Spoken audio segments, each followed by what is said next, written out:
Morning. आप देख रहे हैं सौदा आपका, मैं हूं प्रियंका संभव। सबसे पहले देखते हैं इस वक्त की हेडलाइंस। भारत पर बढ़ा ग्लोबल रेटिंग एजेंसियों का भरोसा। मूडीज ने आउटलुक स्टेबल से बढ़ाकर पॉजिटिव किया। Baa3 रेटिंग बरकरार। बाजार में उतार चढ़ाव का दौर। मुनाफा वसूली के बाद बाजार फिर से हरे निशान में। बैंक शेयरों में जोरदार खरीदी। Wind energy company INOX wind की अच्छी लिस्टिंग। 325 रुपए इशू प्राइस के मुकाबले 402 रुपए में हुआ लिस्ट। आईपीओ से जुटाए 1000 करोड़ रुपए। आज से होगी कंपनियों के चौथी तिमाही के नतीजों की शुरुआत। सीएमसी और बजाज कॉर्प के नतीजों का बाजार को इंतजार।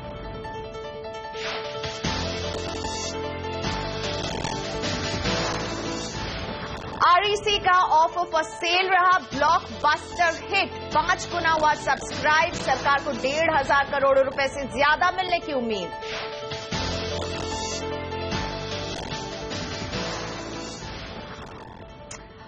और अब सीधा चलते हैं मेरे सहयोगी आशीष वर्मा के साथ, जिनके साथ जुड़ने वाले नीति आयोग के उपाध्यक्ष अरविंद पानघड़िया। आशीष, ओवर टू यू। जी हाँ, ध्यान रखें, आज सुबह सुबह भारतीय बाजार में एक बड़ी पॉजिटिव खबर आती हुई, जब खबरें आई कि मूडीज ने, जो एक रेटिंग एजेंसी है दिग्गज, उसने भारत का जो आउटलुक है उसे पॉजिटिव कर दिया है। यानी कि पहले जो स्टेबल आउटलुक था उसे बढ़ाकर पॉजिटिव कर दिया है। तो पहला बड़ा रेटिंग फर्म ने अपग्रेड करा इंडिया के आउटलुक को, और ये शायद एक स्टेप क्लोजर हम जाते हुए शायद जो रेटिंग के अपग्रेड हम फाइनली इवेंचुअली एक्सपेक्ट कर रहे हैं। इसमें बात करने के लिए हमारे साथ अरविंद पानघड़िया जी जुड़ रहे हैं। अरविंद जी, स्वागत है सीएनबीसी आवाज पर आपका, और सबसे पहले तो धन्यवाद आपका हमारे लिए समय निकालने के लिए। ये जो मूडीज की तरफ से अपग्रेड की बात आई है, कैसे रीड करते हैं सर आप इसको? नहीं, अच्छी न्यूज है, मगर ऐसा है ना कि आजकल जैसे रेटिंग्स एजेंसी जो है काफी डिले करके करती है। They are follower actually, because this was more or less a fate अकॉम्प्ली, क्योंकि आउटलुक हैज बीन इम्प्रूविंग, और जो लोग जुड़े हुए हैं यहाँ ऑन द ग्राउंड, सभी लोग कह रहे हैं कि things are beginning to move. So it is affirmation. I mean ratings agency ने भी जो इस बात को अफर्म कर दिया है कि जो सिग्नल्स फ्रॉम द ग्राउंड आ रहे हैं उनसे वो भी एग्री करते हैं। ये बात तो सच है वैसे पानघड़िया साहब की, हमें शायद उस स्टैंप ऑफ अप्रूवल की जरूरत नहीं थी। हम लोग तो तमाम लोग मान रहे थे कि इंप्रूवमेंट नहीं, स्टैंप की तो बहुत जरूरत है, क्योंकि असल में फिर मार्केट उसी को फॉलो करते हैं। मार्केट उसको फॉलो नहीं करते सर आजकल। सिग्नलिंग वैल्यू रहती है। नहीं, ऐसा नहीं है, सिग्नलिंग वैल्यू रहती है इसकी। So I am very pleased actually कि मूडीज ने इस बात को रिकॉग्नाइज किया है। They are at least the first among the ratings agencies. मुझे कोई विश्वास है कि और रेटिंग्स एजेंसी भी फॉलो करेंगे वैसे बहुत जल्दी, क्योंकि आपकी सरकार की बाकी रेटिंग एजेंसीज के साथ भी मुलाकात हुई है, बातचीत हुई है। क्या निकल के आ रहा है सर? सब बड़े पॉजिटिव साउंड करें और एक्सपेक्ट करें कि अब एक ने शुरू करा है, अब स्लीव ऑफ रेटिंग एजेंसीज इसको फॉलो करती हुई नजर आएंगी। हाँ, वो हम देखेंगे कि बाकी की रेटिंग्स एजेंसी भी इस दिशा में बढ़ेंगी। मुझे पूरा विश्वास है, क्योंकि इकोनॉमी टर्न अराउंड हो रही है, सरकार अच्छे कदम उठा रही है, और रिफॉर्म्स के बारे में भी कुछ बड़े मुद्दे ले लिए गए हैं, कई लेजिस्लेशंस पास कर दिए गए हैं, और लैंड एक्विजिशन पे भी सरकार बहुत मजबूती से खड़ी हुई है। तो ये सारे सिग्नल्स बहुत अच्छे हैं। इनफैक्ट रिफॉर्म्स को लेकर, पुश इंफ्रा को लेकर थ्रस्ट की बात करी जा रही है। आप तो प्लानिंग कमीशन के हेड भी हैं सर। मैं आपसे प्लानिंग कमीशन नहीं, नीति आयोग चल रहा है। मैं आपसे स्पेसिफिकली जानना चाहूंगा, इंफ्रा को लेकर जो इम्पेटस की बात चल रही है, कितना जोर देने की कोशिश करी जा रही है अगले 5 सालों में? क्योंकि अब रेटिंग एजेंसीज कह रही हैं कि उसे कीनली वॉच करेंगी, किस हद तक उसे थ्रस्ट दिया जाता है। हाँ, नहीं, आगे बढ़ेंगे अब हम लोग। काफी सरकार में इस बात को लेकर ऑप्टिमिज्म है, और ये जो है इंडस्ट्री में भी अच्छी फीलिंग्स है। तो सब कुल मिला के आउटलुक मुझे अच्छा लग रहा है, क्योंकि ये शायद एक स्टेप हमें क्लोजर लाता है, जो इवेंचुअली हम चाहते हैं कि एक्चुअल एक सॉवरेन रेटिंग अपग्रेड आता हुआ नजर आए। क्या जो बातचीत हुई है उससे लग रहा है अभी तो सिर्फ आउटलुक अपवर्ड रिवाइज हुआ है सर, फाइनली हम वो सॉवरेन रेटिंग अपग्रेड देखते हुए नजर आएंगे? और कब तक? हाँ, नहीं होगा, विल सी, ये सब कुछ होगा। मैं तो नीति आयोग में आने से पहले भी हमेशा मैंने कहा है कि मैं ऑप्टिमिस्ट हूँ, भारत के बारे में काफी मुझे आशा है। तो निश्चित रूप से और मैं उम्मीद करता हूं कि लॉन्गर रन में अगर हम अगले 10-15 साल का सिनेरियो देखें तो भारत चीन की तरह ही काफी तेजी से आगे बढ़ेगा। तो मैं इस विषय में काफी रोबस्ट ऑप्टिमिज्म रखता हूं। अच्छा, आसान शब्दों में पंगड़िया साहब, ये जो आउटलुक अपग्रेड हुआ है, रिवाइज हुआ है, इसका हमारे लिए क्या मतलब हुआ? क्या हम ज्यादा फॉरेन फंड्स अब अट्रैक्ट कर पाएंगे सिर्फ इस आउटलुक अपग्रेड होने के बाद? क्या नेसेसरी इन्वेस्टमेंट जो आपकी सरकार को इंफ्रा स्पेस में चाहिए थे अब आसानी से मिलेंगे सिर्फ इस आउटलुक अपग्रेड होने के बाद? नहीं, हर तरीके से क्योंकि इन्वेस्टर्स जो हैं भारत के भी और बाहर के भी इसको देखते हैं, फिर किस इंटरेस्ट रेट पे आप बोरो कर सकते हैं उस पर भी इस बात का असर पड़ता है। तो ये सभी बातें अच्छी बातें हैं और लेट्स होप कि बाकी की रेटिंग्स एजेंसीज भी इस बारे में जल्दी कदम उठाएं। ठीक है सर। ओके अरविंद जी, बहुत बहुत धन्यवाद सीधी सी आवाज के लिए आज वक्त निकालने के लिए। तो एक्सपेक्टेड है, ध्यान रखें जो आउटलुक पॉजिटिव करा है मूडीज ने, आसान शब्दों में हमारे लिए क्या फायदा होगा? एक तो हमारी क्रेडिबिलिटी साख इंप्रूव होती है, दूसरा आउटलुक इंप्रूव होने के बाद भी ध्यान रखें इन्वेस्टमेंट जो होते हैं फॉरेन फ्लोज भारतीय बाजार में थोड़े से और बेहतर होते हुए नजर आएंगे और सरकार को इस तरह पे खास तौर पे इंफ्रा में काफी ज्यादा इन्वेस्टमेंट की जरूरत है और कहा जा रहा है इस अपग्रेड के चलते ही, आउटलुक अपग्रेड के चलते ही शायद अच्छे खासे इन्वेस्टमेंट अब भारत अट्रैक्ट करता हुआ नजर आएगा। ये पहली रेटिंग एजेंसी थी जिसने मूव करा है, जिसने स्टैंप ऑफ अप्रूवल दिया है, जो ये नई सरकार कामकाज कर रही है और अब एक्सपेक्टेड है कि बाकी सारी रेटिंग एजेंसीज भी शायद इसी फ्रंट पे मूव करती हुई नजर आएंगे। और इसीलिए आप आज के मार्केट में भी देखेंगे तो बैंकिंग एसेंशियली ऐसी पॉकेट है जिसमें हम देख रहे हैं स्ट्रांग मूव्स आते हुए। हालांकि across the board equity market इतना रिजॉइस नहीं कर रहे हैं, लेकिन bank Nifty case in point है जिस तरह के शार्प मूव्स वहां पे आ रहे हैं। लेकिन यहाँ पे एक छोटा सा ब्रेक ले लेते हैं, ब्रेक के बाद सौदा आपका कंटिन्यू करेंगे, हमारे साथ हमारे तमाम एक्सपर्ट्स जुड़ेंगे और आपकी तमाम क्वेरीज को रिजॉल्व करेंगे।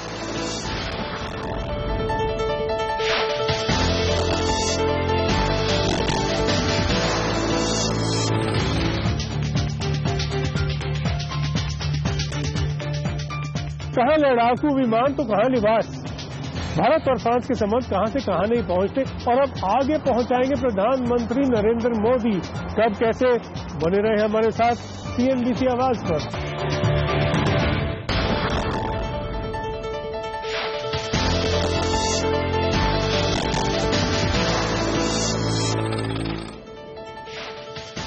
Welcome back. आप देख रहे हैं सौदा आपका और सौदा आपका में आज हम फोकस कर रहे हैं कुछ ऐसे शेयरों पर जिनके भाव 50 रुपए से कम है। इन शेयरों में निवेश पर अगर आपको फायदा हो तो अब क्या करें, या नुकसान हो रहा तो इसकी भरपाई कैसे हो सकती है, यही बताने के लिए हम लेकर आए हैं भाव 50 से कम शेयर में कितना दम।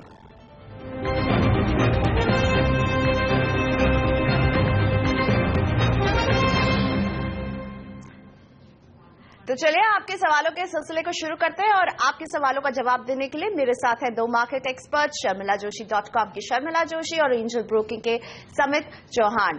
सीधा कोटा से SB सिंह जी से अब मैं बात करूंगी। SB सिंह जी नमस्ते, बताइए किस शेयर के बारे में आप जानना चाहते हैं जिसे आपने कम भाव में खरीदा था और अभी क्या पोजीशन है आपकी?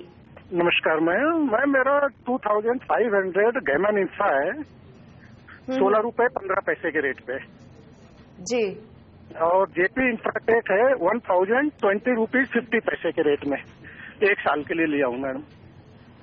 जेपी का एक बार रेट मुझे बता दीजिए, कितना आपने कितने में लिया था? 1020 रुपीज 50 पैसे, 20 रुपीज 50 पैसे में 1000 शेयर आपने लिया है। चलिए आप पहले शुरुआत करते हैं शर्मिला जी से। Sharmila good morning. SB Singh साहब कोटा से जुड़े हुए थे।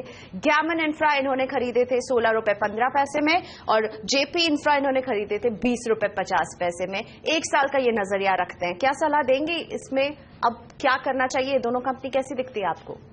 वेरी ऑनेस्टली दोनों कंपनीज के डेट लेवल्स काफी हाई है और जिस तरह से हम देख रहे हैं कि पूरा जो सेक्टर जिसमें गैमन इंफ्रा है या जेपी इंफ्रा है, दोनों में भी पिछले 1.5-2 साल से इतना कोई पिकअप नहीं है या overall order flows etcetera has slowed.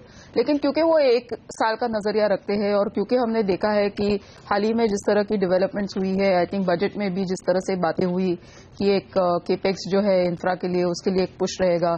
साथ साथ जैसे हम देख रहे हैं कि अभी काफी बैंक्स ने between over the last 2 days थोड़े बहुत लेंडिंग रेट्स में कट्स किए हैं। So I think it will be a 2-fold positive for companies with very high leverage levels. एक तो सीधा सेविंग उनका उनके डेट के जो उनका ओवरऑल डेट है उस पर रहेगा, और काफी साइजेबल डेट है इन कंपनीज का, तो it will mean almost like 100+ crores save just because interest rates have come down. और उसके साथ साथ अगर ऑर्डर फ्लो इम्प्रूव होता है पूरे इंफ्रा स्पेस के लिए, if you do see a pickup on whether it is road projects, whether it is power projects, तो मेरे हिसाब से दोनों कंपनीज इसके बेनिफिशियरी रहेंगे। So I think while financials are clearly bad, वो एक साल के लिए from this point of view अगर बने रहना चाहते हैं तो बने रह सकते हैं, क्योंकि ये पहला हमें संकेत मिला है पिछले 2 दिनों में कि इन कंपनीज के लिए चीजें आगे चलकर इम्प्रूव हो सकती है। बिल्कुल, अभी फिलहाल डेट के दबाव में जरूर नजर आए, इनके फाइनेंशियल्स में दबाव नजर आ रहे हैं, लेकिन आने वाले समय में चीजें बदल सकती हैं, ये कह रही हैं शर्मिला। के नारायण जी जुड़ गए हैं गया से। नारायण जी नमस्ते, बताइए किस शेयर के बारे में आप जानना चाहते हैं हमारे एक्सपर्ट से। हाँ, गुड मॉर्निंग प्रियंका। ये हमारे पास GMR इंफ्रा के 500 शेयर्स हैं 18.5 के रेट पर, और यहाँ से मैंने 2 year टाइम फ्रेम की इन्वेस्टमेंट प्लान कर रखी है। बताएं मुझे यहाँ क्या करना चाहिए। GMR इंफ्रा जिसका अभी राइट इशू भी आया था, हमने देखा था उसको, और अब साथ ही में इस कंपनी में भी डेट को लेकर इश्यूज रहे हैं। शर्मिला, GMR इंफ्रा अगेन एक इंफ्रा से ही जुड़ी कंपनी पर हम बात करना चाहेंगे। नारायण जी कह रहे हैं कि ये बिल्कुल 2 साल का टाइम फ्रेम लेकर चल रहे हैं। सो आई थिंक जो मैंने पहले सवाल के जवाब में कहा वही इसके लिए भी लागू होता है कि डेट लेवल जैसे आपने कहा, specially at a group level आप देखेंगे तो काफी हाई है GMR इंफ्रा के लिए। लेकिन आई थिंक जिस तरह के प्रोजेक्ट्स GMR इंफ्रा में है, जिस तरह के उनके पावर प्रोजेक्ट्स में, आई would say that they are little better off than some of the other companies, और जिस तरह से उनके एयरपोर्ट प्रोजेक्ट्स में भी आगे चलकर वैल्यू अनलॉक हो सकता है, there are some pending things which could work in their favour. तो इन सब चीजों को ध्यान में रखते हुए और ये भी देखते हुए कि आई थिंक मैनेजमेंट भी काफी इस चीज से वाकिफ है कि उनको उनके डेट लेवल्स रियली कंट्रोल करने हैं आगे चलकर, और that's an urgent situation that requires control. So I think the same applies. अगर आपका 2 साल का नजरिया है और आपका बाइंग प्राइस बहुत ज्यादा हाई नहीं है तो आप इसमें बने रह सकते हैं। But I think there is obviously an sort of a risk for both the earlier companies जिसके बारे में हमने बात की, और इसके बारे में भी कि अगर हम देखते हैं कि यहाँ से चीजें नहीं सुधरती है तो आई थिंक उनको फिर से ये कंपनीज पर कॉल लेना पड़ेगा। But as things stand I think इसमें वो बने रह सकते हैं।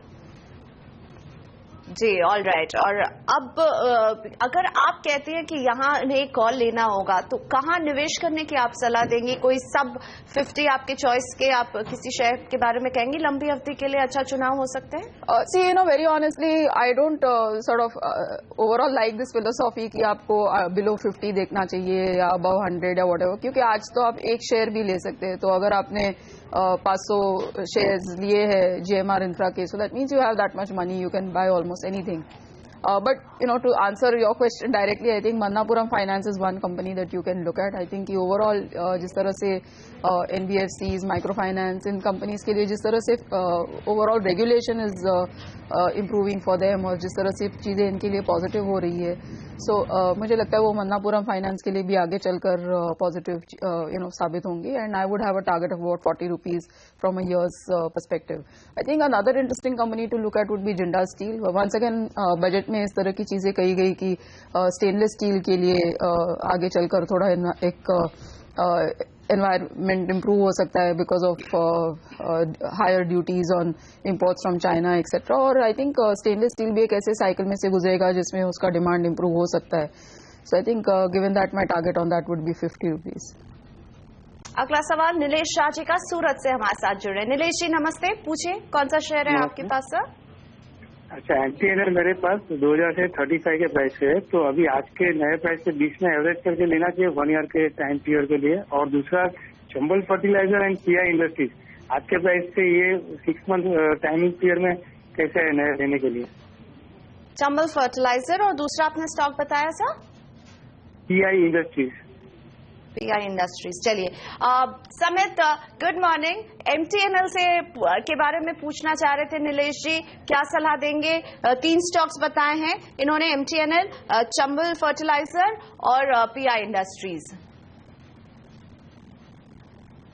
Good morning Priyanka. देखिए, अगर MTNL की बात करें तो लास्ट काफी सालों से ये अंडर परफॉर्मिंग स्टॉक है, जो कि प्राइजेस में भी रिफ्लेक्ट होता है। ये कंटिन्यूसली एक लोअर रेंज में ही चल रहा है स्टॉक। रिसेंटली भी हमने इसमें एक अच्छा खासा फॉल दिखा था। सो आई डोंट थिंक सो इसमें जब तक ग्राउंड लेवल पे कोई पॉजिटिव डेवलपमेंट नहीं होता तब तक ये स्टॉक ऐसे ही लगाट बन के रहेगा। नियर टर्म की अगर बात करें तो 22 से लेकर 24 का इसका एक स्ट्रॉन्ग रेजिस्टेंस है, वो लेवल। समित, आपको रोकना चाहूंगी, अभी हमें सीधा एक जरूरी कॉन्फ्रेंस की तरफ बढ़ते हैं। Chief economic adviser Arvind Subramanian बात कर रहे हैं। Target will be surpassed, and the forecast is very much for us, as we said in the survey, between 5 and 5.5%. In the survey, as you said, the forecast for the year, end of the year, is 5 to 5.5%. Second, on infrastructure, I think now, it's a matter of implementation, right? And the railways has an ambitious program, roads have an ambitious program, so that's a matter of implementation. And the third thing was what the fiscal situation. I mean, let's see. Now it's going to also be determined by the policies that have been put in place in the budget, and now it will depend also upon how the economy performs and how tax revenues perform and so on. So that's something again we're going to watch. Is there any one by one? और इस समय की सबसे बड़ी खबर, Hyderabad high court ने सत्यम घोटाले पर अपना फैसला सुना दिया है। रामलिंग राजू को दोषी करार दिया गया है। कॉर्पोरेट गवर्नेंस और अकाउंट फजिंग का ये बहुत बड़ा मामला था, जिसमें आज ये फैसला आया है और इस फैसले के तहत रामलिंग राजू को दोषी करार दिया गया है। और अभी ये फैसला आ ही रहा है, तो हमें पता चलेगा इनके साथ इनके भाई और इनकी कंपनी के CFO और कैसे PwC का भी नाम आया था, उन पर क्या फैसला आता है कोर्ट का। पर फिलहाल सत्यम घोटाले में दोषी करार, रामलिंग राजू को दोषी माना गया है। धोखाधड़ी, जालसाजी का आरोप लगा था इन पर और ये सब साबित हो रहे हैं। रामलिंग राजू दोषी करार माने गए हैं। और अगर इस पूरे घोटाले पर नजर डालें तो अब तक का सबसे बड़ा घोटाला माना जा रहा था, जिसमें तथ्यों को छुपाते हुए इन्होंने अपने मुनाफे के बारे में गलत इंफॉर्मेशन दी थी और इससे भारी नुकसान हुआ था उन इन्वेस्टर्स को जो उनकी कंपनी में इन्वेस्ट करते थे। और अब इस घोटाले का एक फैसला आते हुए कि रामलिंग राजू दोषी साबित होते। रामलिंग राजू ने कहा था कि वो एक ऐसे शेर पर सवार थे जिन्हें पता नहीं था कि आगे जाकर ये किस तरह से बिहेव करेगा। और इसका अंत यही होता है कि रामलिंग राजू पूरी तरह से दोषी पाए जाते हैं इस पूरे घोटाले में। अकाउंट को लेकर के उन्होंने तो जिस तरह के तथ्य छुपाए, जिस तरह से मुनाफे को इन्फ्लेट करके बताया, साथ ही जालसाजी का भी उन्हें दोषी पाया गया है। साथ ही इनकम टैक्स रिटर्न्स को भी लेकर के इन पर आरोप है कि कई गलत तरह के इनकम टैक्स रिटर्न्स इन्होंने भरे हैं, जिसमें फिर तथ्यों को छुपाया गया है। इस पर आगे जाकर क्लैरिटी मिलेगी। पर फिलहाल रामलिंग राजू दोषी करार सत्यम घोटाले में। और इस बड़े घोटाले में काफी नुकसान उठाया था लोगों ने, 59,000 करोड़ का पूरा नुकसान था। और अब सामने आ रहा है कि रामलिंग राजू दोषी करार है। इसके साथ इनके भाई सूर्य नारायण राजू, राम राजू उस समय जो मैनेजिंग डायरेक्टर थे, उस कंपनी के CEO वदलामी श्रीनिवास, इन सब पर अभी फैसला आना बाकी है। लेकिन आपराधिक षड्यंत्र के तहत इनको दोषी करार किया गया है। मेरे साथ है प्रदीप पंड्या, मेरे सहयोगी। प्रदीप जी, एक बड़ा कदम कॉर्पोरेट गवर्नेंस को लेकर के, एक बड़ा फैसला है। सत्यम घोटाला जो इतने लंबे समय से आ रहा था, एक फाइनल क्लोजर हम पहुंच रहे हैं। बिल्कुल, ये हम कह सकते हैं कि भारत का एनरॉन था इनफैक्ट, जिसमें इतने बड़े पैमाने पर हमने अकाउंटिंग फ्रॉड देखे थे। और पूरी की पूरी इन्वेस्टिंग कम्युनिटी, छोटे निवेशक कई बार कई शेयरों में गलती से फंस जाते हैं। लेकिन ये तो ऐसा मामला था जहां बड़े बड़े इंस्टीट्यूशंस ने पैसे लगाए, बड़े से बड़े फंड मैनेजर और FII को भी कभी समझ में नहीं आया, ना ही सरकार को समझ में आया। और सत्यम इनफैक्ट देश की बड़ी और खास महत्वपूर्ण IT कंपनीज में लगातार शामिल थी। तो उस लिहाज से ये बहुत ही अहम फैसला है, अपनी तरह का एक लैंडमार्क जजमेंट होगा उन सभी कंपनियों के लिए। इस तरह के आने वाले दिनों में जो भी मामले आएंगे, उन सभी में ये एक प्रेसिडेंट सेट करेगा कि इस मामले में जो भी निर्णय लिए जाएंगे, सरकार का जो भी नजरिया निकल कर आएगा, और जरूर पूरे कॉर्पोरेट इंडिया के लिए ये एक सबक भी होगा उन ढेर सारी कंपनीज के लिए जो आए दिनों इस तरह की चीजें करती हैं, लेकिन इतने बड़े पैमाने पर इतनी बड़ी कंपनी के द्वारा चूंकि फ्रॉड का या अकाउंट्स मैनिपुलेट किए जाने का ये अपने आप में एक बड़ा मामला था। इस वजह से ये एक लैंडमार्क केस बन जाता है। और अब जब रामलिंगा राजू को दोषी करार दिया गया है तो ये भी देखना होगा कि इस मामले में सजा किस हद तक होती है और क्या वो एक ऐसा फैसला होता है जिससे एक डिटरेंस पैदा हो दूसरे प्रोमोटर्स के लिए कि इस तरह के अपराध पर दरअसल बड़ी सजा आपको हो सकती है। अब एक तरह से अगर आप देखें तो कंपनी पूरी तरह से खत्म हो गई रामलिंगा राजू के हाथ से। न केवल सत्यम बल्कि मेटाज इंफ्रा जो उनकी दूसरी कंपनी थी वो भी निकल गई। तो वो कुछ हद तक उन्हें सजा मिली है रियल टर्म्स में, लेकिन सरकार और कोर्ट की तरफ से जो फैसले आते हैं उनका अपने आप में एक महत्व है। तो वो एक देखने वाली बात होगी कि इन सभी 10 आरोपियों के ऊपर क्या कार्यवाही होती है। हमारे साथ सुनील जैन साहब जुड़ रहे हैं। सुनील, क्या कहेंगे आप, इस फैसले को कैसे देखते हैं? देखिए, कॉर्पोरेट फ्रॉड और उससे रिलेटेड इन्वेस्टिगेशंस अभी इंडिया में बहुत ही इनिशियल स्टेजेस पे है और ये सत्यम का मामला एक इम्पोर्टेंट मामला रहा है। तो निश्चित रूप से अब इतने सालों के बाद इस मामले में जो कुछ क्लैरिटी आई है, हमें उसके प्रिंसिपल्स को समझना होगा और आगे चल के अपनी कॉर्पोरेट गवर्नेंस को और ज्यादा मजबूती से इम्प्लीमेंट करना होगा नए कंपनी लॉ में। अपने तरह का हम कह सकते हैं कि ये पहला इस लेवल का मामला है। छोटी कंपनीज में इस तरह की घटनाएं तो फिर भी देखने में आती हैं। जी बिल्कुल, ये एक ऐसा मामला रहा है पिछले कुछ सालों में हमारे देश में जिसने कि बहुत ज्यादा अटेंशन नेशनली और इंटरनेशनली इंडियन गवर्नेंस और इंडियन कॉर्पोरेट डिस्क्लोजर्स के बारे में फोकस में लाई है। और इसके परिणाम स्वरूप हमने बहुत सारे चेंजेस जो हैं अपने डिस्क्लोजर्स में और नए जो कॉर्पोरेट लॉज और रेगुलेशंस हैं उसमें देखे हैं और एक पॉजिटिव चेंज हमारे रेगुलेशंस में आया है, जिसके चलते अब हमारा जो रेगुलेटरी सिस्टम है उसको काफी मॉडर्न और काफी समय के साथ चलने वाला माना जाता है। मैं समझता हूं कि अब इस डिसीजन से निकलने वाले प्रिंसिपल्स और लीगल प्रिंसिपल्स की और ज्यादा डिटेल्ड इंटरप्रिटेशन के बाद हम देखेंगे कि कॉर्पोरेट सेक्टर अब थोड़ा और सतर्क होकर डिस्क्लोजर्स की तरफ अपना रवैया बनाएगा। तो आप ये कह रहे हैं कि इस घटना को होने के बाद और अब इतने सालों के बाद जब फैसला आ रहा है, इस बीच दरअसल हमारे देश में इस तरह के फ्रॉड होने की आशंका अब कम हो गई है? जी, जैसे कि मैंने कहा, बिल्कुल ठीक आपने इंटरप्रेट किया है इसको। निश्चित रूप से जिस तरह से अब हमारा जो लीगल सिस्टम और कॉर्पोरेट लॉज जिस तरह की मार्च ले रहे हैं, हम उसमें अब डिस्क्लोजर्स पे और कॉर्पोरेट गवर्नेंस को और ज्यादा मजबूत करने की तरफ आगे बढ़ रहे हैं।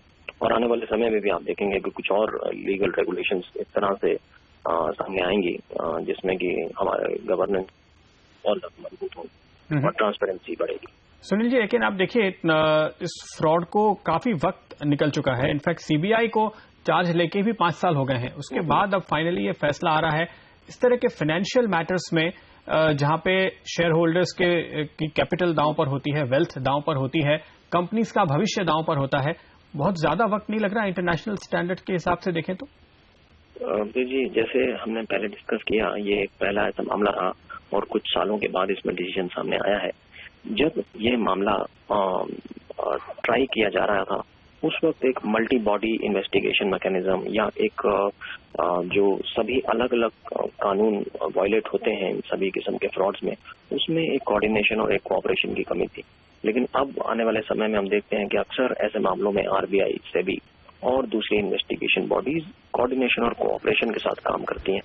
तो वो जो चीज है वो अब इस फ्रॉड के आने के बाद उस जरूरत महसूस हुई और वो हमने एक गैप फिल किया है। तो इसलिए अब आप देखेंगे कि आने वाले समय में जब कभी इस तरह की कोई चीज सामने आएगी तो एक बेटर एक्शन और एक बेटर टाइम फ्रेम में आपके सामने उसके रिजल्ट्स भी आएंगे। अपील के लिए किस तरह के मौके होंगे, क्योंकि अभी तो 5-6 साल के बाद तो अभी पहली निचली अदालत का या सीबीआई कोर्ट का फैसला आ रहा है। आप समझ सकते हैं कि हमारे देश में निश्चित रूप से अभी कम से कम इस मामले में 2 या 3 फोरम्स और बाकी हैं और निश्चित रूप से रेगुलेटर्स को और साथ ही साथ प्राइवेट पार्टीज को भी जो इस केस में इन्वॉल्व हैं अपनी बात रखने का पूरा मौका हायर फोरम्स पर भी मिलेगा। आपने कहा 2 या 3, हाई कोर्ट और सुप्रीम कोर्ट तो 2 ही हुए, क्या और भी कोई ऑप्शन है? नहीं, मैं जनरली इस बात की तरफ इंडिकेट कर रहा था कि ट्राइब्यूनल्स के डिसीजन के बाद कई बार एपेलेट ट्राइब्यूनल और फिर हाई कोर्ट और फिर सुप्रीम कोर्ट अक्सर रहता है। ओके, इस तरह के मौके हो सकते हैं, उस लिहाज से आप ये बात कर रहे हैं। शुक्रिया आपका हमारे लिए वक्त निकालने के लिए। और अब हमारे साथ हमारे अगले एक्सपर्ट जुड़ेंगे। इस बीच हम आपको एक बार फिर से बता दें कि जो ये फैसला अब तक हमारे सामने आया है, दोषी करार दिया गया है 10 अभियुक्तों को, लेकिन इस सजा पर अभी फैसला आना बाकी है, उसका हम इंतजार कर रहे हैं। और हमारे साथ अब आई कैन इन्वेस्टमेंट के अनिल सिंह भी साहब जुड़ रहे हैं। अनिल जी, फाइनली ये फैसला सीबीआई कोर्ट का आता हुआ एक लैंडमार्क जजमेंट होगा? हाँ बिल्कुल, अगर आप देखें हिंदुस्तान का इतिहास तो 6 साल में ये जजमेंट आया है, तो ऑफकोर्स काफी देर से आया है, बट अगर पिछला इतिहास देखें तो उसके हिसाब से काफी ठीक है कि 6 साल में जजमेंट आ गया। इसकी अभी सजा मुकर्रर नहीं हुई है, मेरे हिसाब से एग्जेम्पलरी होनी चाहिए, क्योंकि एक बहुत ही बड़ा, मतलब जिसने खुद ने कन्फेस किया था कि हमने ये काम किया है। It was a pre meditated murder, if I may use a word, in terms of financial economic offences. बिल्कुल, एक तरह से जैसे आपके आने से पहले हम लोग यही बात कर रहे थे कि ये शायद इंडिया का एनरॉन था, ऐसा हम कह सकते हैं। उस लिहाज से अंतर्राष्ट्रीय मानदंडों को देखते हुए आपने जो पहली बात कही कि देर से, और अभी भी आगे की अपील तो बाकी है हाई कोर्ट और फिर सुप्रीम कोर्ट, क्या लगता है कि कितना हम पीछे हैं? नहीं, अगर देखिए इसके अंदर सीबीआई को अपॉइंट किया गया, इसके केस में सरकार ने पूरा बोर्ड डिसमिस कर दिया था, उस कंपनी को वापस टेक महिंद्रा को भेज दिया था, तो जिस हिसाब से काम हुआ और जिस हिसाब से कन्फेशनल स्टेटमेंट था, तो अब इसके अंदर कोई लॉ पॉइंट तो कोई है ही नहीं। तो अगर आप ये हाई कोर्ट में अगर जाता है या सुप्रीम कोर्ट में भी जाता है, तो what is the point of law in this? अगला आदमी खुद बोले कि मैंने ये काम किया है, I defrauded all stakeholders in that, there is no law point in this. So according to me, after CBI court verdict coming in, High Court to even admit this matter should be a very challenging thing. In fact, according to me, High Court should not be even admitting this matter. Where you have confessed yourself, you committed this, there is a proven and there is evidences which have come in. There is no law point because you appeal against the law point. हाँ, वो अलग बात है कि जो सजा अगर CBI court अगर 8-10 साल की देता है, उस सजा के लिए अगर वो अपील करना चाहें, but this thing should be, मतलब बहुत ही जल्दी इसका फैसला आ जाना। इसके पहले भी पर मुझे एक बात मैं और कहना चाहूंगा जो अभी तक मैंने कहीं पे भी सुनाई नहीं पड़ी है इसके हिसाब से, कि जो सजा अगर राजू को है उतनी ही सजा और मेरे हिसाब से उससे ज्यादा सजा ऑडिटर्स को नहीं। ओके, क्योंकि एक आदमी बोलता है कि मैंने क्राइम किया और दूसरा कि मैं पुलिस वहां खड़ा था, जो जिसका जवाब चाहिए, रोल ऑफ ऑडिटर्स क्या है? वो अपने एक उसके हिसाब से वो छुप नहीं सकते कि भाई सबसे पहली चीज तो होती है मैनेजमेंट की, दूसरी चीज आती है ऑडिटर की। जहां प्री मेडिटेटेड फ्रॉड है वहां auditors can't take away this, वो उतने ही जवाबदार है, क्योंकि मेरे हिसाब से कंप्लीट कनाइमेंस ही है। ओके, तो और इसके अंदर बहुत, मतलब ये बहुत सिंपल फ्रॉड था, मतलब बहुत कोई कॉम्प्लिकेटेड फ्रॉड नहीं था जो ऑडिटर्स बोले कि भाई नहीं, मैनेजमेंट ने तो इतना बड़ा कर लिया कि हम सारी अगर हमारी एफर्ट और एक्सपर्टीज लगाते तो भी नहीं पकड़ पाते। पर अगर आपकी फिक्स्ड डिपॉजिट फ्रॉड है, आपके रिसीवेबल्स नहीं है, आपने पूरा प्रॉफिट लॉस अकाउंट को पूरा पैडअप किया हुआ है, तो और आप काम कर क्या रहे थे उसमें?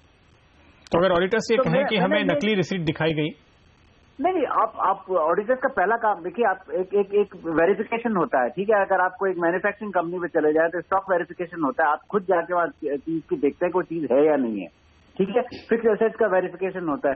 तो आपने कैसे बिलीव कर लिया कि जो कंपनी ने आपको फिक्स डिपॉजिट रिसीट दिखाई थी वही रिसीट बराबर है, जबकि इतना बड़ा, मतलब 3,300 करोड़ रुपया, कोई 2-4 करोड़ रुपए की रिसीट नहीं थी।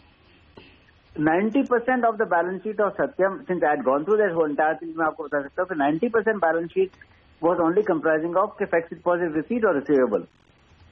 और उसमें आप ये शेल्टर कैसे ले सकते हो कि ये कंपनी ने हमको बताया था कि ये रिसीट है, बैंक से आई हुई, हमने मान ली इसको, तो वो तो आपकी नेग्लिजेंस और भी ज्यादा प्रूव होती है। I mean there is enough evidence of connivance and there is enough evidence of professional neglect and negligence.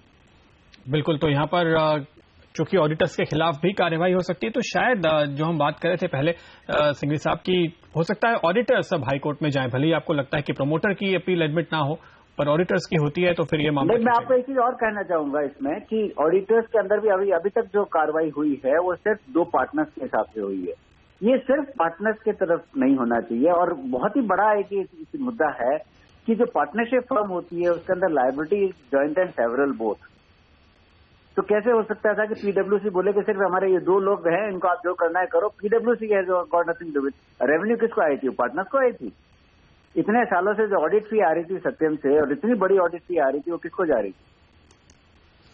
तो आपका ये नहीं हो सकता कि यार profit is earn by the partner all entire joint firm, और जब लॉसेस हो which is of any nature weather it is a criminal other, वो सिर्फ 2 आदमी को आप मुकर्रर कर दो, उसका होना चाहिए। ये तो पूरा एक्चुअली हमारे इंस्टीट्यूट का भी बहुत बड़ी मुश्किल ये है कि वो 2 डिसिप्लिनरी एक्शन होगा तो वो सिर्फ पार्टनर्स पे होगा, फर्म पे नहीं होगा।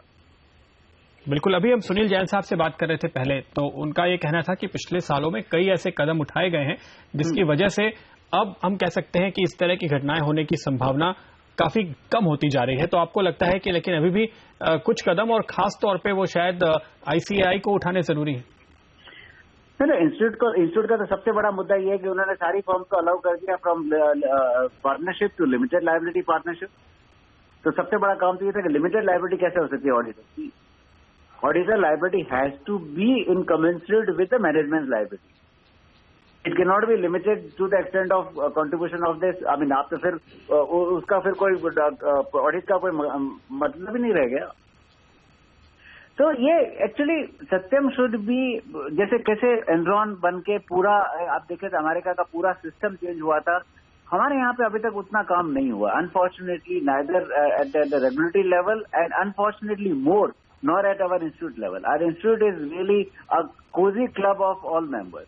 Sorry to say this, I am also a member of that, but completely cozy club बनाया हुआ है जहाँ पे you scratch my back, I scratch yours. बिल्कुल। अनिल सिंह साहब, एक आखिरी बात हम आपसे ये पूछेंगे कि इस पूरे मामले में हालांकि फैसला अब आ रहा है और तमाम कमियों की ओर आपने इशारा किया है, लेकिन जहां तक शेयर होल्डर्स वेल्थ इन्वॉल्व थी, चाहे वो सत्यम कंप्यूटर्स में या मेटाज इंफ्रा में जो दूसरी ग्रुप कंपनी थी, जिस तरह से उस वक्त इसकी हैंडलिंग हुई और इन कंपनीज को एक तरह से अलग किया गया इस क्राइम से, क्या आपको लगता है कि वो अपने आप में काफी अच्छे और वक्त पे लिए गए कदम थे? बिल्कुल। आई थिंक गवर्नमेंट का जो पूरा मशीनरी था शुड बी कम्प्लीटली कॉम्प्लीमेंटेड, कि जितना जल्दी सत्यम का काम होके उसको टेक महिंद्रा में मर्ज करने का काम जो हुआ, काफी हद तक सालवे सारी सिचुएशन हुई। आज आप देखें तो इतने लोगों की जो जॉब हैं और इतने लोगों का स्टेक्स था, इंडिया की एक प्रेस्टीज थी, because Satyam was not a local company alone, it was a global company उस हिसाब से। तो जो भी सरकार के स्टेप्स रहे थे उसमें बहुत ही प्रशंसनीय है, उसके हिसाब से बहुत प्रशंसा करनी चाहिए। और हर केस में उतना ही काम होना चाहिए कि आप क्विकली, मतलब अपने क्या होता है कि कभी भी कोई मुश्किल होती है तो we don't trace money, we trace man.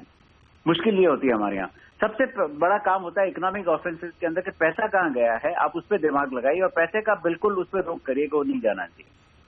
इसके अंदर भी अगर पहले रोक हो जाती पैसे के ऊपर तो शायद इतना बड़ा फ्रॉड नहीं होता और शायद शेयर होल्डर्स की इतनी वैल्यू का डिस्ट्रक्शन नहीं होता था। अगर आप देखें सत्यम का अगर एक उदाहरण लेके देखें कि यस, गवर्नमेंट ने बहुत ही स्विफ्टली काम किया, पर अगर ऑडिटर्स और दूसरे अगर मशीनरी अगर बराबर काम होती तो वो जो बिल्कुल होल बना के रख दिया था 3-4 साल के अंदर, वो होल भी शायद नहीं हो पाता।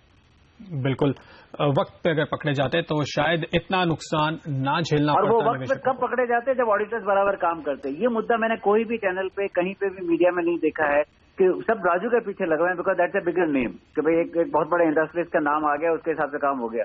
और जो फेलियर ऑफ ड्यूटी जो ऑडिटर्स की रही है उसके ऊपर कहीं बड़ा ना तो कोई बहस है और ना बड़ा कोई काम हुआ है, और वो बहुत ही निंदनीय है। अगर प्रशंसीय है एक तरफ में कि सत्यम का काम बहुत जल्दी हुआ, तो बड़ा काम निंदनीय ये है कि ऑडिटर्स के अगेंस्ट में कोई कार्रवाई नहीं हुई। बिल्कुल, लेकिन जाहिर है कि सिंघवी साहब आपकी आवाज सीएनबीसी आवाज के जरिए निवेशकों के एक बहुत बड़े हिस्से तक पहुंच चुकी है, तो इसलिए अब ये मुद्दा बिल्कुल नजर में रहेगा और उस पर हम आगे क्या फैसला होता है, क्या कार्यवाही होती है प्रमोटर्स के खिलाफ और ऑडिटर्स के खिलाफ, इस पर नजरें बना रखेंगे। उन डिटेल्स का हमें इंतजार है।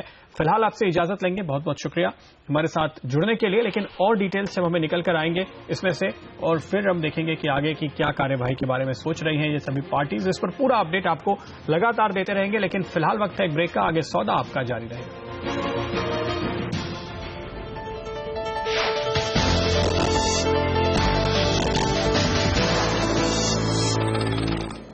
Welcome back. आप देख रहे हैं सौदा आपका, और आज हम बात कर रहे हैं उन शेयर्स के बारे में जो 50 रुपए से कम के हैं, और अगर आपने इसमें निवेश कर रखा है, नुकसान में है, तो क्या करें, क्या होना चाहिए आपका अगला कदम। शील कुमार जी हैं कानपुर से अपने सवाल के साथ। शील कुमार नमस्ते, बताइए कौन सा शेयर है आपके पास।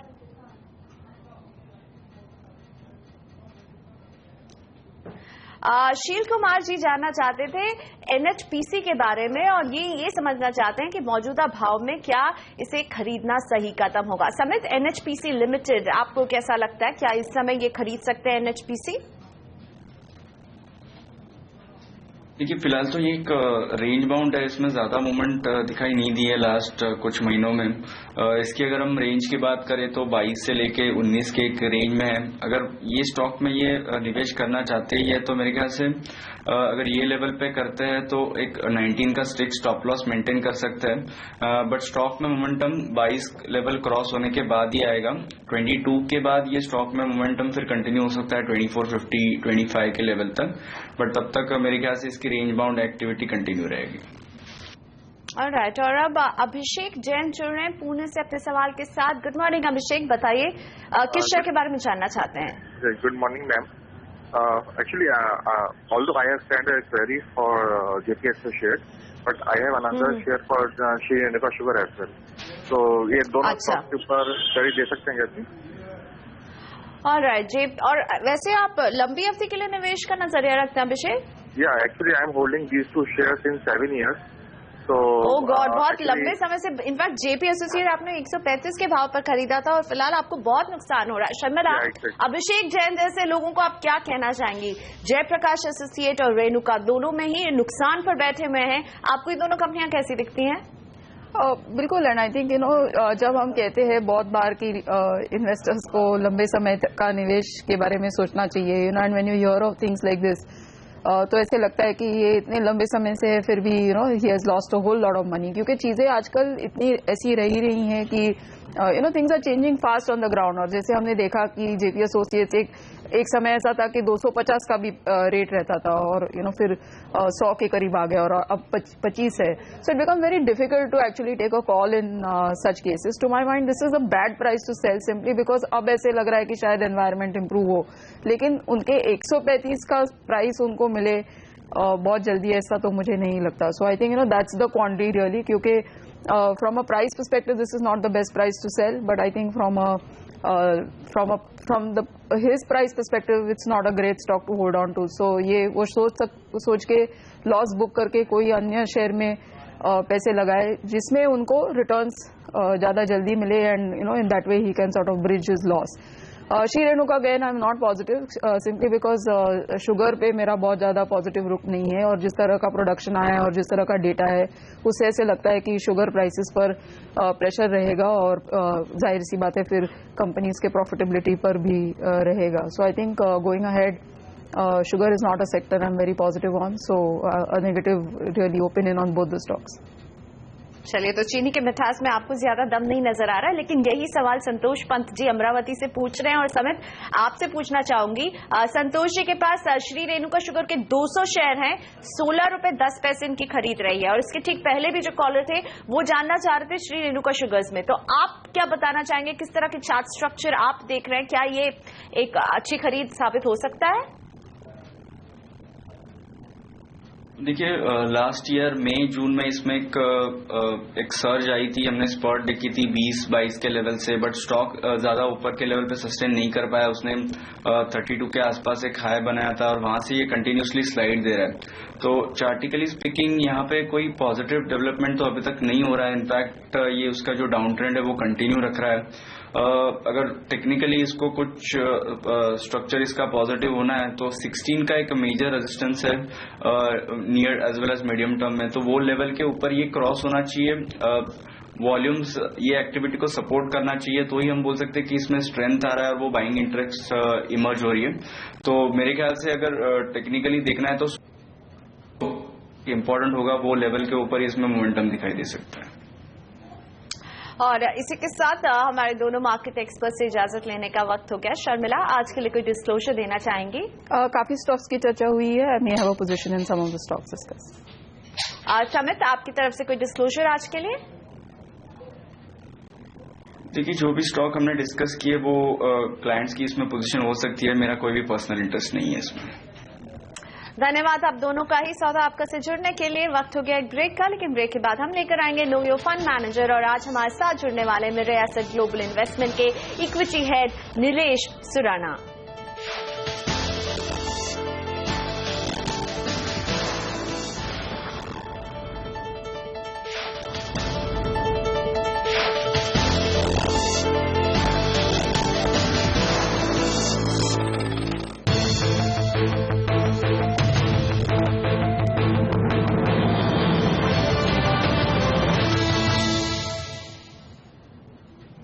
निवेशकों के लिए म्यूचुअल फंड पैसा कमाने का सबसे बेहतर जरिया है। इसमें शेयर या डेट इंस्ट्रूमेंट में पैसा लगाने का फैसला फंड मैनेजर की टीम करती है। किस आधार पर शेयर या डेट इंस्ट्रूमेंट में पैसा लगाया जाए, बेहतर रिटर्न के लिए क्या हो सही पैरामीटर, इन सब मुद्दों पर एक फंड मैनेजर क्या सोचता है, इस पर बात करने के लिए मेरे साथ हैं हमारे इस खास सेगमेंट में मिरर एसेट ग्लोबल इन्वेस्टमेंट के equity head Nilesh Surana. Good morning mister Surana, धन्यवाद हमारे लिए वक्त निकालने के लिए। लेकिन शुरुआत आपसे इस बात से करना चाहूंगी कि मूडीज ने भारत के रेटिंग आउटलुक को अपग्रेड किया है। हालांकि रेटिंग नहीं बदली है, Baa3 रेटिंग ही रखी है, लेकिन एक आउटलुक को जरूर अपग्रेड किया। इससे आप इन्वेस्टमेंट सेंटिमेंट के लिए किस तरह का संकेत मानते हैं?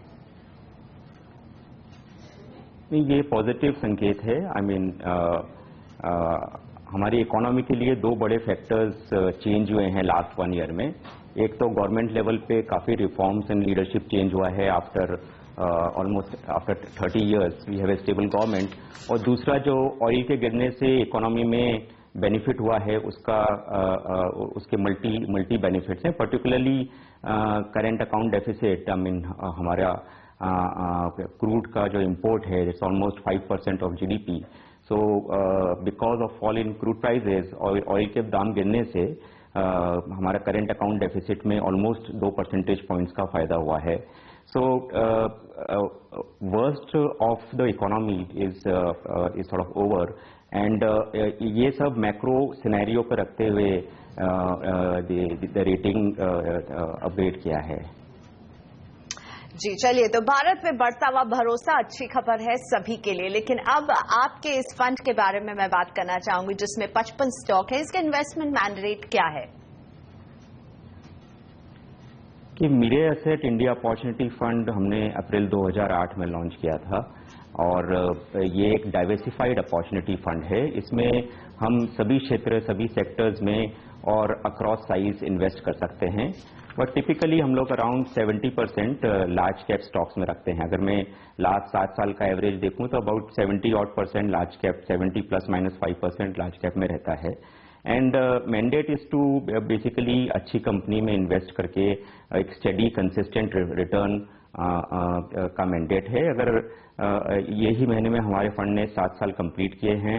सो अगर ओवरऑल परफॉर्मेंस इंसेप्शन से हम देखें तो फंड ने करीब 19% CAGR रिटर्न दिया है, जो कि बेंचमार्क जो BSE 200 है उससे करीब 8 से 9% डिफरेंस है ऑन अ कंपाउंडेड बेसिस। आपने कहा लार्ज कैप पे ज्यादा फोकस है, लेकिन हमने देखा कि अभी इन द नियर पास्ट जो मिड कैप और स्मॉल कैप है उन्होंने भी बहुत अच्छा रिटर्न दिया है। तो क्या इस पर भी आप लोगों की नजर है, या फिर लार्ज कैप पे फोकस बहुत सोची समझी रणनीति के तहत है? नहीं, जैसा मैंने बताया कि जो मिड कैप है वो एनीवेयर बिटवीन 20 to 30% रहता है, और हम लोग का जो अप्रोच है वो इतना ज़्यादा साइज रिलेटेड नहीं है कि कोई भी कंपनी मिड कैप हो या लार्ज कैप हो। हमारा क्वालिटी पे ज़्यादा फोकस है। हमारा मानना ये है कि कंपनी जैसे प्रोग्रेस होती है अपनी लाइफ साइकिल में, सो इफ अगर क्वालिटी और ग्रोथ पैरामीटर्स अच्छे हैं तो कंपनी के progression from small to mid to large cap होता है। तो focus is of the fund is more on larger mid caps, और डेफिनेशन ऑफ मिड कैप भी हमारी इज लाइक जो भी कंपनी टॉप 100 में नहीं है उसको हम मिड कैप मानते हैं। सो फ्लेक्सिबिलिटी है लार्ज कैप और मिड कैप में, और इन्वेस्टमेंट अप्रोच में ऐसा नहीं है कि 20 या 30% मिड कैप में ही रखना है, वो स्टॉक स्पेसिफिक डिपेंड करता है। एंड अगर कोई क्वालिटी बिजनेस है, गुड मैनेजमेंट है और रीजनेबल प्राइस है, so we participate in that. जो मैंने ओवरऑल बताया कि अराउंड 70% लार्ज कैप रहता है, उसको उसका एक कारण इसका बेंचमार्क भी है, इसका बेंचमार्क BSE 200 है और उसमें भी अराउंड 70% लार्ज कैप्स हैं। क्या साथ ही कुछ सेक्टर्स हैं जिन पर आपकी खास नजर है? देखिए, जैसे इकोनॉमी में इम्प्रूवमेंट आ रहा है, जो इकोनॉमी रिलेटेड सेक्टर्स हैं जहां पे हम ओवरवेट हैं, उसमें प्राइवेट बैंक एक बड़ा ओवरवेट पोजीशन है एंड हमारा जो प्रेफरेंस प्राइवेट सेक्टर बैंक्स में ही रहा है, बिकॉज हमने ये देखा है अगर आप 5-10 साल का टाइम फ्रेम ले, कोई भी अच्छी financial franchise, private banking franchise के काफ़ी एडवांटेजेस हैं और इकोनॉमी के इम्प्रूवमेंट से क्लियरली दे विल बेनिफिट। बाकी सेक्टर्स जहाँ पे हम पॉजिटिव हैं वो कंज्यूमर डिस्क्रिशनरी रिलेटेड जो हैं, जो ऑटो सेक्टर है, ऑटो एंसिलरीज हैं, उसमें पॉजिटिव हैं। और हम लोग एक बिल्डिंग मटेरियल रिलेटेड थीम पे भी पॉजिटिव हैं, उसके अंदर paint, cement, tile, ceramics, basically जहाँ पे 3-4 थीम एक साथ सॉर्ट ऑफ इम्प्रूवमेंट देखते हैं नेक्स्ट फ्यू इयर्स, उसमें पॉजिटिव हैं। ये थीम इकोनॉमी के इम्प्रूवमेंट में, उसकी वजह से मार्जिन इम्प्रूवमेंट में, या फिर स्टेबल कमोडिटी प्राइजेस से और रिफॉर्म रिलेटेड। सो जहाँ पे 3-4 थीम मिल रहे हैं, उन पे हमको लगता है नेक्स्ट 2-3 साल में अर्निंग रिवाइवल काफ़ी स्ट्रांग रहेगा। जैसे मैंने बोला कि डोमेस्टिक रिलेटेड सेक्टर में banks, consumer discretionary, building materials positive हैं। इसके अलावा जो लॉन्गर टर्म कंपाउंडिंग स्टोरीज हैं, जो डोमेस्टिक एनवायरनमेंट से इतने ज़्यादा कनेक्टेड नहीं हैं, जैसे कि फार्मास्यूटिकल सेक्टर है या IT सेक्टर है, उस पर भी पॉजिटिव हैं। पर्टिकुलरली फार्मास्यूटिकल सेक्टर्स में हमने लास्ट ऑलमोस्ट 7 इयर्स तक बेंचमार्क से 2 से 3% ज़्यादा वेट रखा है, अराउंड 10 to 11% वेट है। या thank you so much mister Surana. Mirae Asset global investment के इक्विटी हेड नीलेश सुराना हमारे साथ है, मिरे अपॉर्चुनिटी फंड के बारे में हमें समझा रहे थे। और इसी के साथ सौदा आपका में फिलहाल मेरे साथ इतना ही, मुझे यहीं इजाजत दीजिए, नमस्कार। ब्रेक के बाद हम हाजिर रहेंगे कमोडिटी बाजार की सारी हलचल के साथ कमोडिटी राउंड अप में।